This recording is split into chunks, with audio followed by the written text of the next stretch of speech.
C'est parti. Shalom, peuple de Dieu.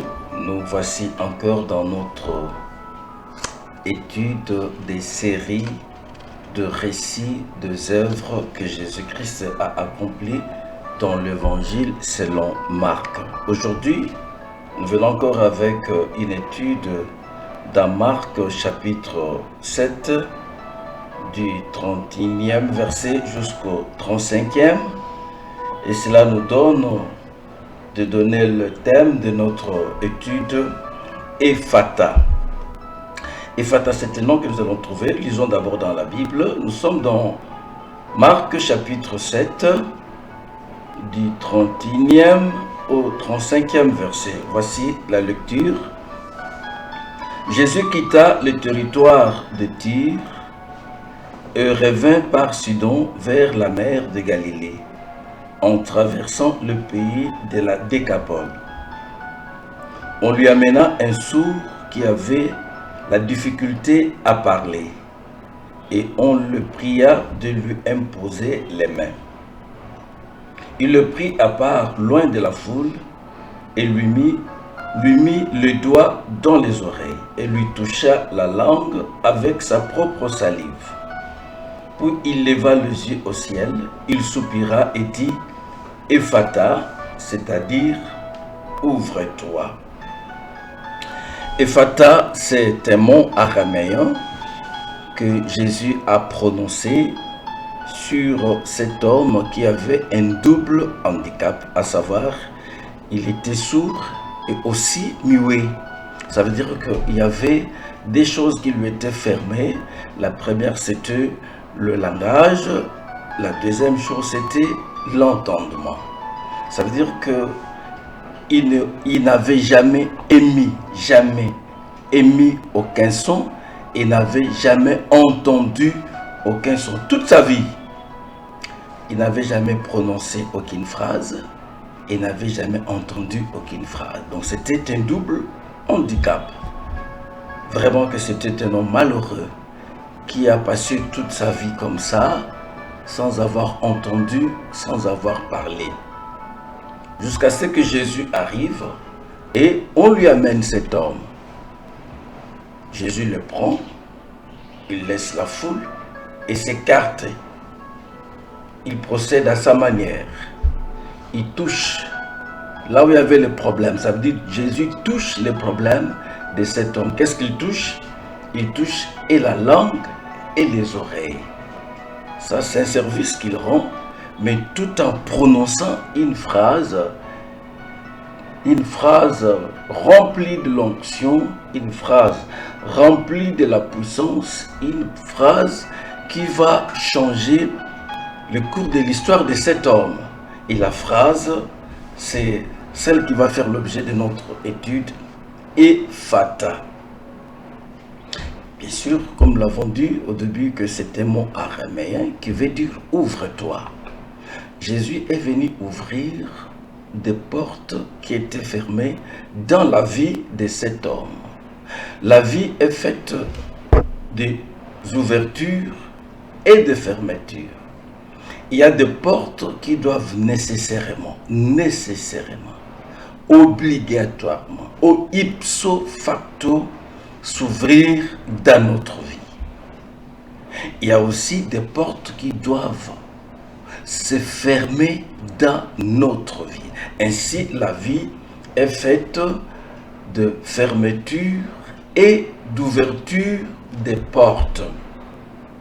Il y a plusieurs portes qu'il faut découvrir dans la vie. Tout homme qui vit doit découvrir certaines portes et doit posséder la clé qui ouvre des portes. Donc, je disais qu'il y a des portes qu'il faut nécessairement découvrir et des clés qu'il faut posséder, parce que la vie, c'est la fermeture et l'ouverture des portes. Quant à notre homme, lui, les choses étaient fermées. C'était quoi? C'était le langage, c'était aussi l'entendement. Mais je voudrais partager avec vous sur certaines portes qu'il faut nécessairement tout faire pour qu'elles s'ouvrent dans votre vie. La toute première porte qu'il faut qu'elle s'ouvre dans votre vie, c'est la porte du salut. La porte du salut est le commencement de toutes choses. Pour que tu puisses bénéficier de toutes les promesses et bénédictions que Dieu t'a réservées, il faut commencer par ouvrir la porte du salut. Et la clé qui ouvre la porte du salut, ça s'appelle la repentance. Si tu n'as pas cette clé, cette porte ne s'ouvrira jamais. Et si cette porte n'est pas ouverte dans ta vie, tu ne pourras pas marcher avec Dieu. Pour que tu marches avec Dieu, pour que tu fasses route avec le Seigneur, il faudrait d'abord que tu aies ouvert la porte du salut, laquelle s'ouvre par la clé qui s'appelle la repentance. En d'autres termes, pour commencer une nouvelle vie, la vie des enfants de Dieu, il faut entrer par la porte. Et cette porte, c'est la porte du salut. Et sa clé, c'est la repentance. Qu'est-ce que la repentance? La repentance, c'est la souffrance intérieure produite par la conviction du péché et le désir ardent du changement. Ça veut dire, il faudrait que tout homme qui vit sur la terre, à un certain moment, fasse l'expérience de la repentance. Ça veut dire qu'il puisse réaliser qu'il n'a pas marché avec Dieu, qu'il n'a pas obéi aux lois de Dieu, qu'il n'a pas accompli la volonté de Dieu. Parce que tout ce que nous faisons, que la Bible appelle péché, nous met en désaccord avec la parole de Dieu. Ainsi, il faudrait que chacun de nous puisse passer par la repentance. Ça veut dire reconnaître que je n'ai pas bien conduit ma vie.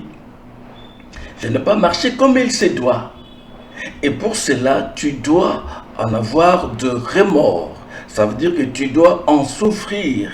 Il faut qu'à un certain moment, tu te dises que ce que je fais n'est pas agréable. Je suis en train d'offenser mon Dieu. Ce que je fais ne lui plaît pas. Et ceci doit se traduire par une repentance sincère. On dit une souffrance, ça veut dire qu'en toi, tu te sens mal de continuer à faire ce qui ne plaît pas à Dieu. Ainsi, tu prends la ferme résolution d'arrêter, d'abandonner. Donc, ne peut entrer dans la vie des enfants de Dieu que celui qui s'est repenti de ce péché, que celui qui accepte, qui se dit « j'ai mal fait » et je me réponds sincèrement. Par conséquent, je prends la décision d'arrêter. Se repentir, c'est changer de direction. Tu tournes le dos au mal et tu regardes le bien. Et tu te dis « Seigneur, me voici. Cette fois-ci, j'accepte de te suivre. J'accepte de marcher avec toi. J'accepte d'accomplir ta volonté, mais aide-moi. » Là, c'est la première porte que tu ouvres dans ta vie. Donc, quiconque vit sur la terre doit nécessairement passer par cette porte du salut, dont sa clé est la repentance. J'espère que vous qui avez l'occasion de nous suivre, vous avez déjà fait cette expérience. J'espère qu'il vous est déjà arrivé de vous repentir. Si tel n'est pas le cas, voici l'occasion que je vous offre de vous repentir de tous les péchés que vous avez commis.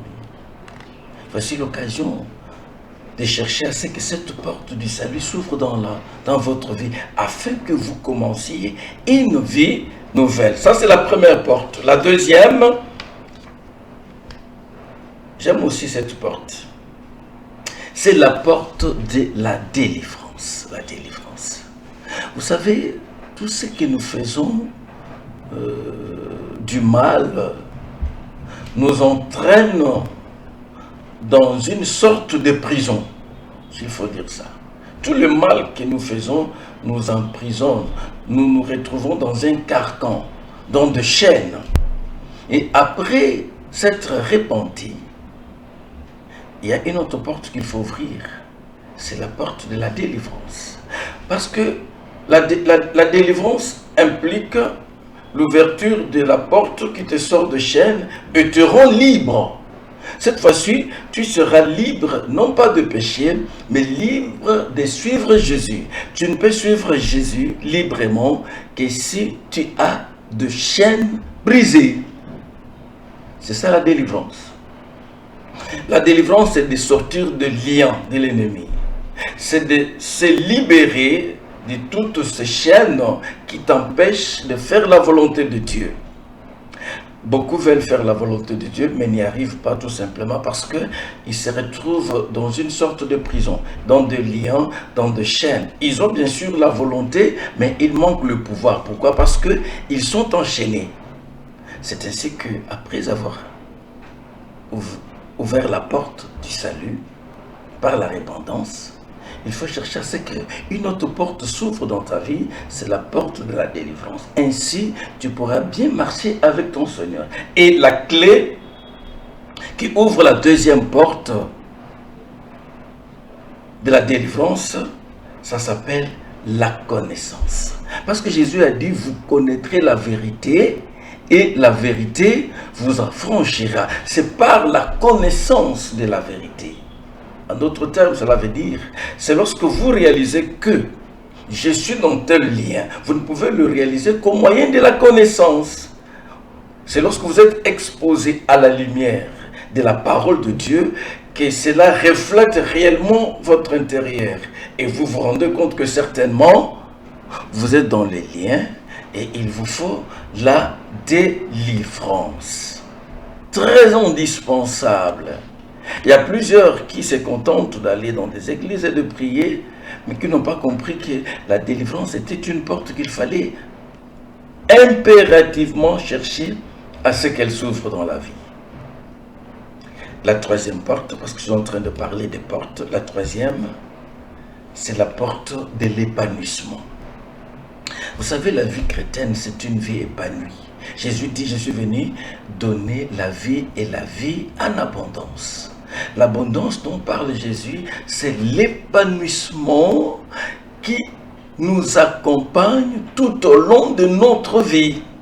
En tout cas, la vie chrétienne, c'est une vie comblée, c'est une vie d'abondance, c'est une vie d'épanouissement. Il faut s'épanouir. Tu ne peux pas être dans le Seigneur, tu ne peux pas suivre Jésus sans que tu sois épanoui. Il faut nécessairement comprendre que c'est une porte qu'il faut chercher à ce qu'elle s'ouvre dans votre vie. Et la clé qui ouvre la porte de l'épanouissement, c'est les sacrifices. Ça veut dire qu'il y a un prix à payer pour s'épanouir dans le Seigneur. Et ce prix, c'est de savoir se sacrifier. Se sacrifier veut dire se priver de certaines choses au profit des autres. Si tu veux t'épanouir, il faut apprendre à te sacrifier. Tu peux sacrifier le temps au profit de quelque chose. Tu peux sacrifier le plaisir. Tu peux sacrifier autant de choses pour que tu t'épanouisses. Sans les sacrifices, il n'y aura jamais de l'épanouissement. Tous ceux qui se sont épanouis dans ce monde sont passés par le sacrifice. Le sacrifice, c'est cette clé que tu dois posséder pour ouvrir la porte de l'épanouissement. Et la dernière porte pour aujourd'hui dans notre étude, c'est la porte du surnaturel. Ah, j'aime beaucoup cette porte. La vie chrétienne, c'est une vie de surnaturel, où vous ne devez pas vivre que d'une manière normale. Non, il faudrait que... Parce que quand nous voyons la conception de Jésus, c'est du surnaturel. Sa naissance, c'est du surnaturel. Sa croissance, c'est du surnaturel. Sa mort, c'est du surnaturel. Son ascension. Donc, la vie chrétienne sur le surnaturel, sur le surnaturel. Malheureusement que la vie des chrétiens, aujourd'hui, n'est pas parsemée par le surnaturel. Ils ne vivent qu'au dépens de leurs efforts, de leur intelligence, sans toutefois vivre au quotidien le surnaturel. Or, la vie chrétienne, c'est le surnaturel au quotidien. Chaque jour, Jésus ne cessait d'émerveiller ses disciples par le surnaturel. Les disciples étaient tellement émerveillés parce que c'est chaque jour qu'ils vivaient quelque chose de nouveau, quelque chose de surnaturel. Et c'est ça la vie d'un enfant de Dieu.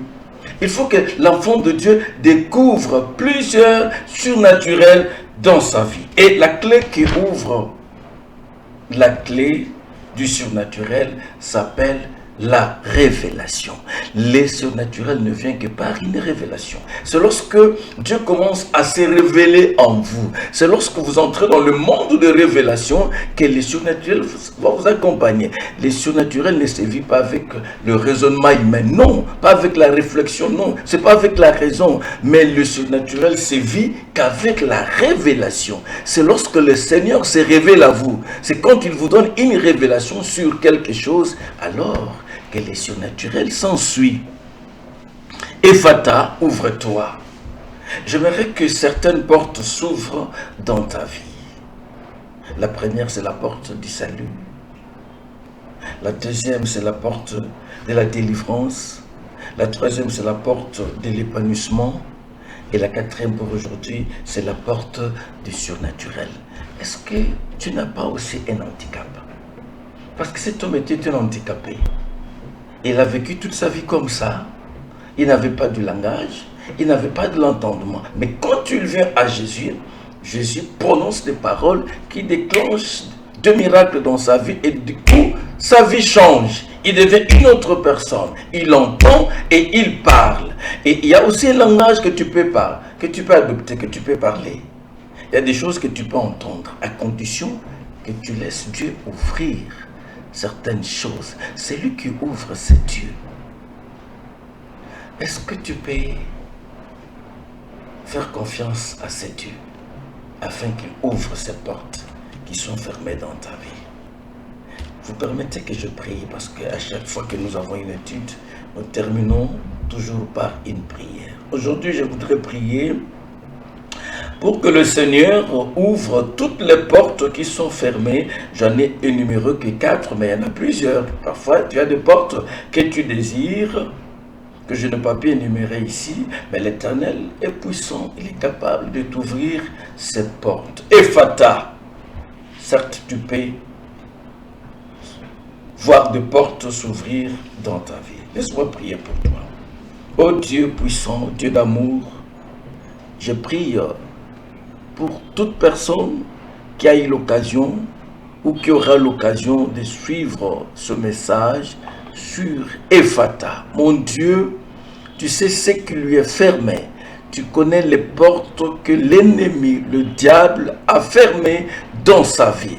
Mais je viens au-devant de toi comme ton serviteur, te demander, Seigneur, de lui ouvrir ces portes afin qu'il te glorifie et qu'il témoigne de ta bonté et de ta fidélité. Oh Dieu, tu peux le faire.